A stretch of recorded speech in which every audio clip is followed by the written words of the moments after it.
Mesdames et messieurs, bonjour et bienvenue dans Fact or Fail, l'émission qui teste la cohérence des univers. Je vous fais un rapide topo, le principe de l'émission est de revenir sur un élément en particulier tiré d'une œuvre de fiction et de vérifier la cohérence de cet élément avec le reste de l'histoire. S'il est cohérent, c'est un fact, s'il ne l'est pas, c'est un fail, et aujourd'hui, pour inaugurer l'émission, on va parler de My Hero Academia. Pour ceux d'entre vous qui ne voient pas de quoi il s'agit, My Hero Academia est un manga de Kohei Horikoshi dont le succès a tellement été immédiat qu'il a été surnommé dès sa sortie le successeur de Naruto. Rendez-vous compte, dès son premier chapitre, ce manga a été jugé aussi qualitatif que l'un des 3 piliers de la décennie 2000 du Weekly Shonen Jump, et si pour l'instant les quelques 150 chapitres sortis semblent confirmer le mérite de ses louanges, espérons quand même que le successeur aura une fin plus intéressante que le prédécesseur. Sérieusement, le coup des boss de fin qui pop en mode poupée russe, je sais que vous pouvez faire mieux que ça, Horikoshi Sensei. Je sais que vous pouvez. Quoi qu'il en soit, My Hero Academia raconte l'histoire d'un monde où 80% de la population humaine a développé ce qu'on appelle des alters, facultés surhumaines aussi variées que spectaculaires, dues à une évolution de l'ADN humain.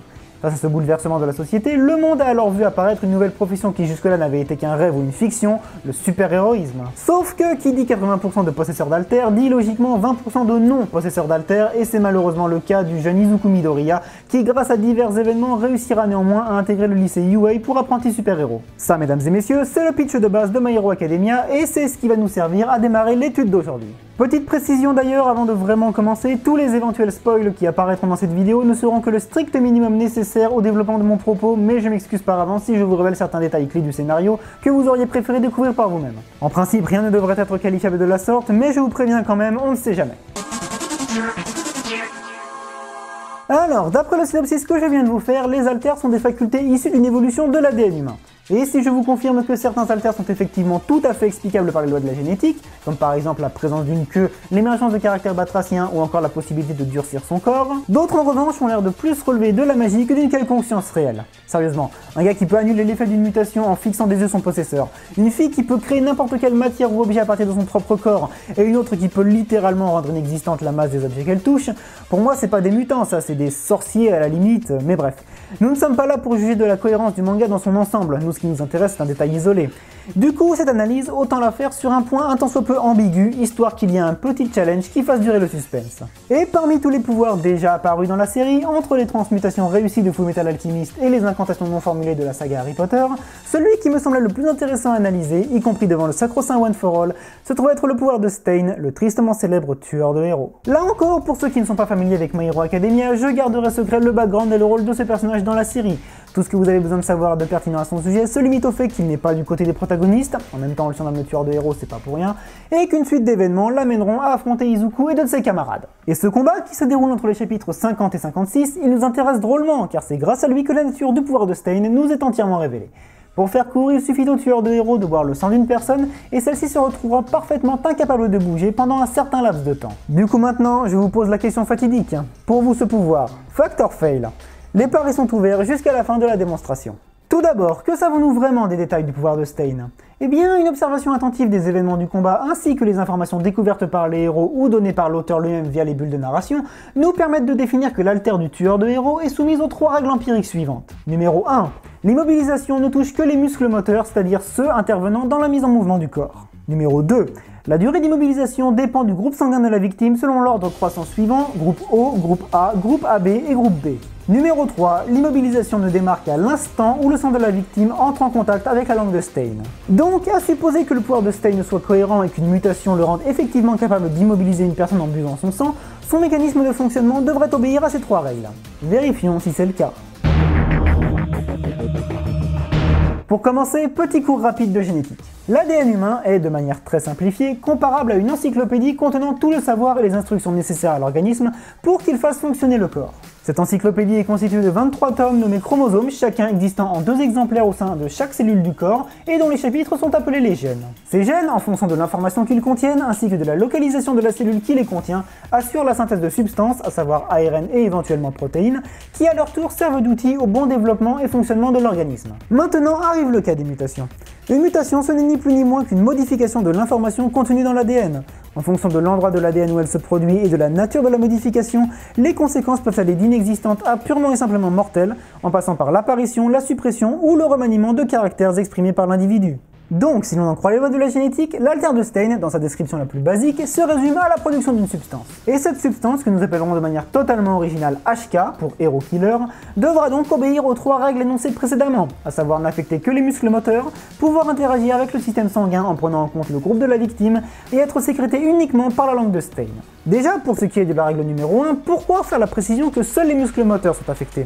Eh bien parce que les muscles du corps humain n'ont pas tous pour fonction de permettre au corps de se déplacer. Voyez-vous, l'ensemble des tissus musculaires de votre corps peuvent être séparés en 3 catégories. Les muscles striés-squelettiques, les muscles lisses et le myocarde ou muscle cardiaque. Dans le cas des muscles striés-squelettiques, ils se positionnent, comme leur nom l'indique, tout autour du squelette. Leur rôle est de permettre au corps de se mouvoir, et parmi nos 3 catégories de muscles, ce sont les seuls à être contrôlés par le système nerveux somatique, donc les seuls à être assujettis à la volonté de l'individu. A l'inverse, les muscles lisses, eux, sont sous le contrôle du système nerveux autonome. Ils sont donc de fait insoumis à la volonté, et leur rôle consiste à faire tourner tous les systèmes automatiques du corps, avec par exemple le système digestif et le système circulatoire sanguin.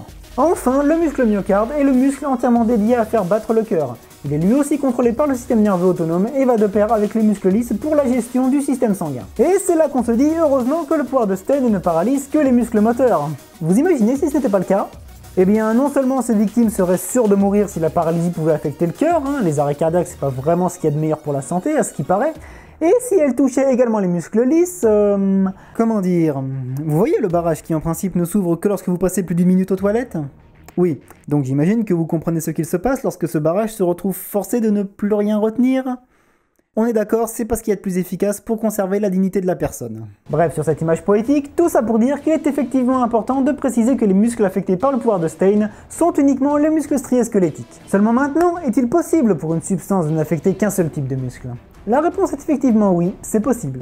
Figurez-vous que nos 3 types de muscles diffèrent autant par leur rôle et leur fonction que par leur organisation et réaction respectives face à certains produits. Par exemple, l'adrénaline est un neurotransmetteur du système nerveux autonome et en tant que tel n'a d'effet que sur les muscles lisses et le myocarde. Dans un cas, elle entraîne contraction ou relâchement des muscles influents sur la taille des vaisseaux sanguins, dans l'autre, elle régule le rythme et la puissance des battements du cœur, alors qu'elle ne provoque aucune réaction chez les muscles striés squelettiques. Du coup, il n'est pas incohérent de supposer que la substance HK soit capable de faire l'inverse et de n'agir que sur les muscles striés squelettiques. Et c'est d'autant plus vraisemblable qu'il existe déjà dans la réalité une substance qui présente déjà cette particularité, il s'agit du curare. De manière très schématique, la contraction naturelle d'un muscle strié squelettique est déclenchée par cette molécule, l'acétylcholine ou ACH.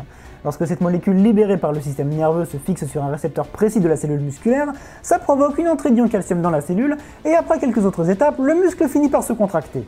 Là où les curares nous intéressent maintenant, c'est par leur faculté d'antagonisme face à l'acétylcholine. En d'autres termes, ils sont capables de se fixer sur le même récepteur nicotinique que l'ACH, sauf que cette fixation ne déclenche pas la contraction du muscle. L'effet provoqué en fonction du curare utilisé sera soit un relâchement forcé du muscle s'il s'agit d'un curare dépolarisant, soit un simple blocage du phénomène de contraction par empêchement de fixation de l'acétylcholine au récepteur s'il s'agit d'un curare non dépolarisant. Par conséquent, il suffit que la substance HK présente dans sa formule chimique une structure à la fois commune à l'acétylcholine et au curare, la plus vraisemblable étant un groupement tétraméthylamine, et elle devrait alors pouvoir se fixer au récepteur nicotinique et ainsi enrayer le mécanisme de contraction musculaire. Et donc, nous venons de vérifier le respect de la règle numéro 1. Passons maintenant à la règle numéro 2, l'interaction avec le sang. Alors bien que je suppose que chacun d'entre vous a déjà entendu parler de la notion de groupe sanguin, je ne suis pas sûr que vous sachiez tous à quoi correspondent exactement ces 4 groupes nommés A, B, AB et O. Pour faire simple, ces groupes représentent le premier point de contrôle qui détermine lors d'une transfusion sanguine si un receveur accepte ou rejette le sang d'un donneur. Biologiquement parlant, ce contrôle se fait grâce à la production d'un certain type d'anticorps d'une part, et la présence sur les globules rouges de ce qu'on appelle des antigènes d'autre part. Chacune de ces molécules, anticorps et antigènes, peuvent exister selon 2 versions possibles, A et B. Lors d'une transfusion, si jamais un anticorps rencontre un antigène de la même version que lui, alors il provoque la destruction du globule rouge concerné. Et à partir de là, il existe 4 scénarios possibles. Soit vous êtes de groupe A et vos globules rouges sont recouverts d'antigène A, tandis que les anticorps B que vous produisez assurent l'élimination de tout globule rouge de type B. Soit vous êtes de groupe B, et là c'est l'inverse, vous aurez des antigènes B sur vos globules rouges et produirez des anticorps A afin de bloquer le passage de tout globule portant un antigène A. Si vous êtes de groupe AB maintenant, vous êtes des petits malins car vous produisez aussi bien des antigènes A que des antigènes B, par contre vous n'avez aucune production d'anticorps. Et c'est pour cela que les individus AB sont à la fois qualifiés de receveurs universels et de donneurs exclusifs dans le cadre du système ABO, parce qu'autant ils accueillent sans problème tout type de globules rouges peu importe ce qu'il y a dessus, autant il suffit de posséder un seul type d'anticorps A ou B pour être intolérants à leurs globules. Et enfin, arrivent les individus de groupe O, qui eux sont le parfait inverse des individus de groupe AB. Aucune production d'antigènes et production simultanée d'anticorps A et B. De fait, ils sont surnommés les donneurs universels, puisque sans antigènes, leurs globules ne peuvent être repoussés par personne, mais ils sont également des récepteurs exclusifs, car leurs anticorps A et B barrent la route à tout globule portant ne serait-ce qu'un seul antigène. Bref, c'est bien joli toutes ces histoires d'anticorps et d'antigènes, mais maintenant, comment est-ce que tout ça intervient dans notre problème de la durée d'immobilisation par la substance HK? Parce que l'organisme, il est pas con, hein, il sait reconnaître quelle substance est bénéfique ou néfaste pour la santé de l'individu. C'est pourquoi il existe un truc vachement pratique appelé le système immunitaire, qui assure l'élimination de tous les produits qu'il juge dangereux pour le bien-être du corps. Et j'espère que vous avez tous une vision claire de ce que ça veut dire, je viens de passer 2 minutes à vous donner l'exemple des groupes sanguins. Or, nous pouvons supposer qu'en plus du groupe tétraméthylamine qui entraîne le blocage de la contraction musculaire, la substance HK possède également un site d'accroche aux globules rouges dont la stabilité dépend principalement du type d'antigène porté par les dits globules. Ce phénomène existe bel et bien et a pour nom l'affinité. Cette fixation apporte 2 avantages. Premièrement, une fois fixé, il est très facile pour la substance HK de suivre les globules rouges jusqu'aux muscles striés squelettiques, puisque ces derniers sont littéralement entourés de vaisseaux sanguins. Et deuxièmement, cette fixation permet à la substance HK d'être en quelque sorte protégée du système immunitaire tant que l'interaction HK-globule n'est pas brisée. Et du coup, ce modèle s'accorde surprenamment bien avec les différentes durées d'immobilisation données pour chaque groupe sanguin. Si les individus de groupe B sont immobilisés le plus longtemps, c'est peut-être parce que l'affinité maximale de la substance HK porte sur les antigènes B.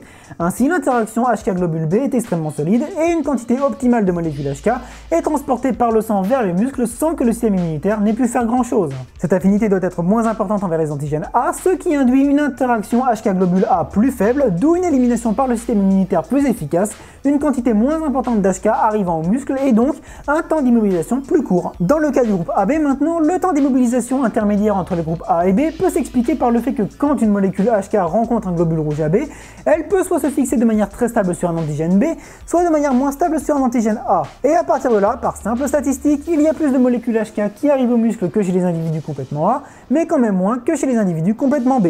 Mais alors, qu'en est-il du groupe O ? Je vous ai bien dit que les individus de ce groupe-là ne fabriquaient pas d'antigènes, n'est-ce pas?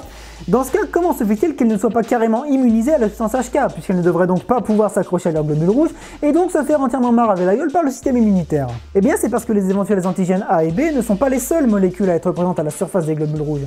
On trouve également par exemple les protéines permettant de déterminer le facteur Rhésus qui fait la différence entre les groupes ABO positif et ABO négatif. Donc il n'est pas idiot de supposer que la substance HK est capable de reconnaître et de se fixer à un globule rouge peu importe le groupe auquel il appartient, et qu'ensuite cette fixation initiale est renforcée ou non selon la présence ou l'absence d'antigènes A ou B. Ce qui fait que l'interaction entre molécules HK et globules rouges O est très faible, donc très facilement cassable, d'où le fait que statistiquement très peu d'HK atteignent les muscles et donc paralysent pendant le temps le plus court, le reste étant éliminé par le système immunitaire avant d'arriver sur le lieu d'intérêt. Et on constate que la règle numéro 2 est également validée, c'est pas fantastique?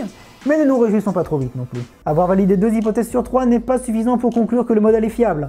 Il nous reste encore une règle à vérifier et j'ai bien peur que ce soit la plus importante de toutes. Règle numéro 3. L'immobilisation ne démarre qu'à l'instant où le sang de la victime touche la langue de Stein. Pour vérifier la cohérence de cette règle, il faut tout d'abord vérifier celle des 3 paramètres suivants. Premièrement, est-il possible qu'une substance soit sécrétée uniquement par la langue? La réponse est oui. L'être humain est ce qu'on appelle un être vivant complexe, ce qui veut dire que plusieurs parties de son organisme présentent des fonctions que ne présentent pas forcément les autres. Par exemple, le pancréas est le seul organe du corps humain à produire l'insuline et le glucagon nécessaires à la régulation de la glycémie. De même, la langue est le seul organe qui nous permet de reconnaître si un aliment est salé, sucré, acide, amer ou savoureux, car il n'y a que sur elle que l'on trouve les papilles gustatives.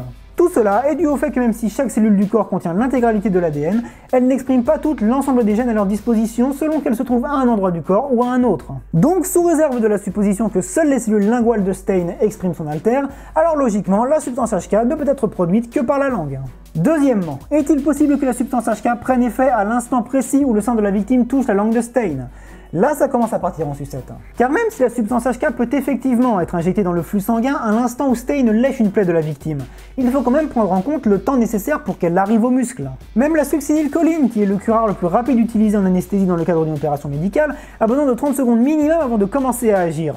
Cela dit, il ne faut pas oublier que nous sommes dans un shonen de baston à thème de science-fiction, c'est-à-dire une histoire fictive qui mélange réalité et imaginaire. De fait, étant donné notre incapacité à étudier par nous-mêmes la substance HK en conditions expérimentales contrôlées, nous ne sommes pas pas autorisé à dire qu'il lui est 100% impossible de prendre effet à l'instant où la langue touche le sang de la victime. Et n'oublions pas non plus que les seules démonstrations que nous avons du pouvoir de Stein ont lieu pendant un combat, une situation où le corps est en état de stress, et dans ces cas-là en général, la circulation sanguine tend à s'accélérer, ce qui joue en faveur de la substance HK. Donc à défaut de pouvoir réfuter preuve à l'appui la rapidité d'action de la substance HK, on va garder l'hypothèse qu'elle peut agir quasi instantanément. Et troisièmement, l'immobilisation peut-elle être déclenchée peu importe la façon dont Stein boit le sang de la victime?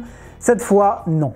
De manière absolument catégorique et incontestable, la réponse est non. En fait, tout ce que nous avons développé jusqu'à présent, le modèle de la substance HK et son fonctionnement, ne tient la route que sous la seule condition sine qua non que la substance soit injectée à la victime de Stein. Sinon, elle ne peut logiquement pas agir sur les muscles. Lorsqu'on entend dire Stein doit boire le sang de la victime, il n'est nulle part précisé qu'il le boit à même la source, genre depuis une blessure tel un vampire, ou à partir d'un prélèvement. Or, sur les 5 tentatives perpétrées par Stein de boire le sang de quelqu'un pendant les 7 chapitres où nous pouvons observer son alter être mis en œuvre, 4 d'entre elles sont réalisées pendant que le tueur de héros lèche du sang qui est en dehors du corps de la victime.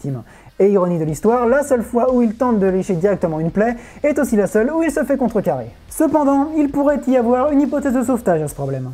Ça ne relève que de la spéculation, mais nous pouvons imaginer que Stein avait enduit à l'avance ses sabres de substance HK et que celle-ci s'infiltre dans le corps de la victime au moment où il la blesse. Et dans ce cas-là, le deuxième paramètre du délai d'action de la substance HK serait explicable par le fait que si l'immobilisation s'enclenche précisément au moment où Stein lèche le sang sur l'arme, c'est soit un calcul de Stein qui sait au bout de combien de temps la HK fait effet et veut créer une pression psychologique sur l'adversaire, soit c'est une pure coïncidence entre le moment où la HK commence à agir et le moment où Stein lèche son arme pour possiblement remettre de la HK dessus. Mais hélas, cette hypothèse est facilement réfutable et ce pour 2 raisons très simples. Première raison, l'auteur lui-même dit de manière explicite que le possesseur de l'alter doit lécher le sang de la victime pour l'immobiliser. Donc si le sang ne touche pas la langue, il n'y a pas d'immobilisation. Donc la substance HK, si elle existe toujours, ne peut pas fonctionner si elle est déposée d'abord sur les lames de Stein, puis injectée à la victime à partir de celle-ci. Et deuxième raison, il s'agit de la 5e et dernière activation de l'alter du tueur de héros. Et pour expliquer, je vais devoir spoiler le résultat du combat dans 3, 2, 1. Le combat se conclut par la victoire d'Izuku et de ses camarades qui ont tant bien que mal réussi à rendre Stein inconscient au prix de nombreux efforts. Quelques minutes plus tard, nous constatons que Stein a été ligoté et les protagonistes se font rejoindre par un autre groupe de héros. C'est alors qu'une créature volante dont il n'est pas nécessaire d'expliquer le pourquoi de l'entrée en scène apparaît de nulle part et tente de kidnapper Izuku. La créature souffrant d'une plaie ouverte, le hasard fait que quelques gouttes de son sang tombent sur la joue d'une des héroïnes arrivées juste avant. C'est alors que Stein, qui avait vraisemblablement repris connaissance, se libère de ses liens et, toujours pour des raisons qui ne nous intéressent pas ici, se jette sur l'héroïne et lèche le sang de la créature, laquelle tombe alors comme une pierre, s'est en fait immobilisée. Donc pour résumer, la créature avait été blessée de manière totalement indépendante à Stein, celui-ci n'avait eu aucun contact physique direct avec elle avant de lécher son sang qu'il a léché sur une surface étrangère au corps de la créature, et pourtant, celle-ci s'est quand même retrouvée paralysée. Pour ces 2 raisons, et surtout la deuxième, on en conclut que Stein n'a besoin d'aucun contact direct entre sa langue et sa victime pour activer son pouvoir. Or c'est précisément là qu'est tout le problème. Parce que rendez-vous compte d'un truc, mesdames et messieurs. Dans un univers où le surnaturel est censé reposer sur une cause aussi réaliste que les mutations, Kohei Horikoshi a réussi l'exploit d'imaginer un pouvoir dont on a prouvé qu'il respectait à la lettre les lois de la génétique, de la myologie, de la neurologie, de l'hématologie et de l'immunologie, tout ça pour qu'au final, ce pouvoir perde toute trace de cohérence à cause d'un simple détail relevant de la pure et simple logique. Alors je sais pas vous, mais moi, un tel grain de sable dans une si belle mécanique, je n'ai qu'un seul mot pour le décrire, c'est un fail. Fin de la démonstration. Merci à tous d'avoir regardé cette vidéo jusqu'au bout. N'hésitez pas à me dire si elle vous a plu ou non, et si vous m'en croyez méritant, je vous invite à partager ce premier numéro de Factor Fail, ainsi qu'à vous abonner aux archives si vous voulez être prévenu de la prochaine sortie de vidéo. Et vous, quelle est votre opinion au sujet du pouvoir de Stein? Pensez-vous comme moi qu'il s'agisse d'un fail, ou voyez-vous un autre modèle qui serait capable de justifier cette paralysie et la qualifier de fact?